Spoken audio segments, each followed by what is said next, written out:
সবুজ শ্যামলে ভরপুর অপরূপ সুন্দর এই গ্রাম। সুপ্রিয় গাইস, আজকে চলে আসলাম ব্রাহ্মণবাড়িয়া জেলা নবীনগর উপজেলা সাতমুরা ইউনিয়ন চৌরিয়া গ্রামের মোজাম্মেল সাহেবের ছাদ বাগানে। তো আজকে আপনাদের ঘুরে ঘুরে ছাদ বাগানের চতুর্পাশ দেখাবো। একজন ব্যস্ত মানুষ হয়েও ছাদের মধ্যে চমৎকার বাগান এবং ছাদের মধ্যে ছাগল, মুরগি, কবুতরের যে একটা খামার গড়ে তুলেছে, সত্যি প্রশংসনীয়। তো আমি আপনাদের ঘুরে ঘুরে দেখাচ্ছি, আমার সাথেই থাকুন।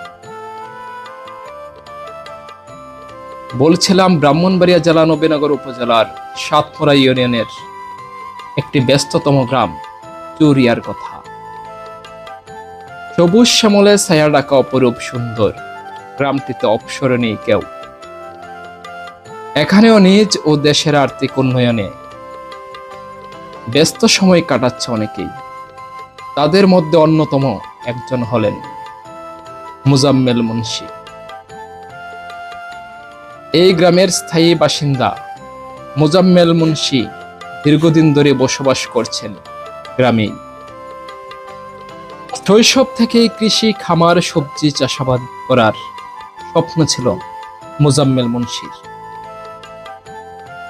এক এক মানুষের শখ এক এক রকমের হলেও মোজাম্মেল মুন্সির স্বপ্ন ছিল একটু ভিন্ন রকম।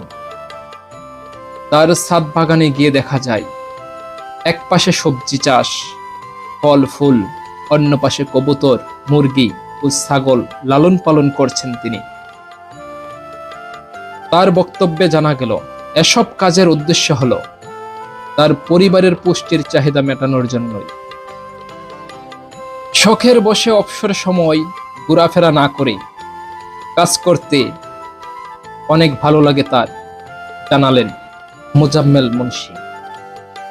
শখ করে ছাদ কৃষি শুরু করলেও এখন তা পরিবারের পুষ্টির চাহিদা পূরণ করেও অতিরিক্ত কিছু জিনিস বাজারে বিক্রি করতে পারছেন এবং আর্থিক লাভবান হচ্ছেন তিনি।